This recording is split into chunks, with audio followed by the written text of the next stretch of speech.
क्या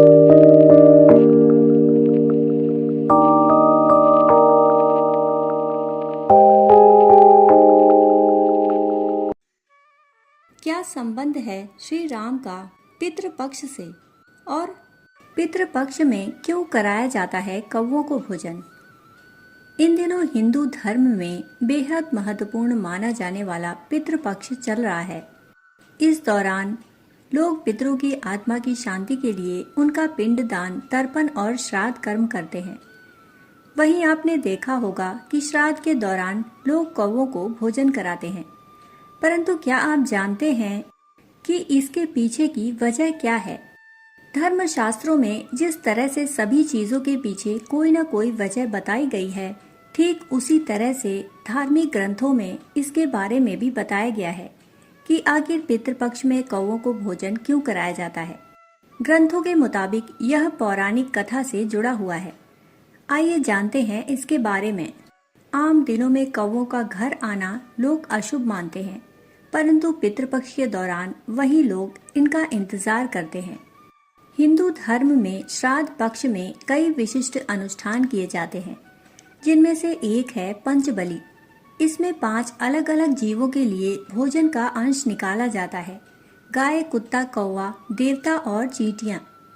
इन सभी में कौवे को दिया जाने वाला भोजन सबसे महत्वपूर्ण माना जाता है। ज्योतिषीय और धार्मिक मान्यताओं के अनुसार हिंदू धर्म में कौवे को श्राद्ध भक्षी कहा गया है। इसका अर्थ है कि यह श्राद्ध के भोजन को ग्रहण करने वाला पक्षी है। सनातन परंपरा में कौवे को पितृदूत यानी पितरों का संदेशवाहक माना गया है। यह मान्यता है कि पितृपक्ष में हमारे पितृ कौवे का रूप धारण कर धरती पर आते हैं और श्राद्ध में किए गए भोजन को ग्रहण करते हैं। जब कौवा श्राद्ध का भोजन खा लेता है तो यह माना जाता है कि पितृ तृप्त हो गए और उनका आशीर्वाद हमें प्राप्त हो गया। यह कथा त्रेता युग की है, जब भगवान विष्णु ने मर्यादा पुरुषोत्तम श्री राम के रूप में पृथ्वी पर अवतार लिया था। एक बार भगवान राम और माता सीता अपनी कुटिया में बैठे हुए थे। उसी समय देवराज इंद्र के पुत्र जयंत के मन में अहंकार आ गया। वह प्रभु श्री राम के बल और सामर्थ्य की परीक्षा लेना चाहता था। अपनी इसी मूर्खता के कारण उसने एक कौवे का रूप धारण किया और भगवान राम के पास आया। कौवा बना जयंत माता सीता के पास गया और उनके पैर में चोंच मारकर भागा।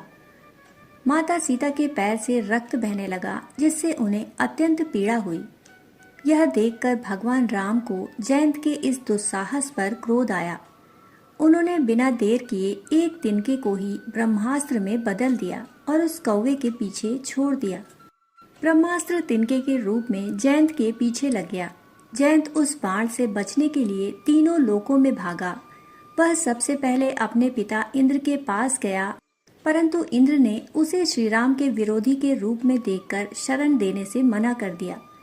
इसके बाद वह ऋषि मुनियों और अन्य देवताओं के पास भी गया, परंतु किसी ने भी उसे ब्रह्मास्त्र से बचाने का साहस नहीं किया।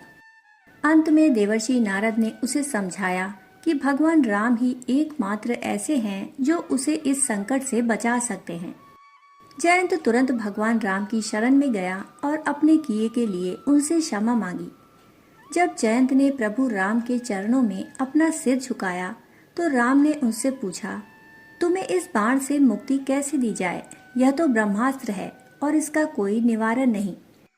तब जयंत ने उनसे एक आंख की बलि देने की बात कही। जयंत की प्रार्थना स्वीकार करते हुए भगवान राम ने ब्रह्मास्त्र से उसकी एक आंख नष्ट कर दी।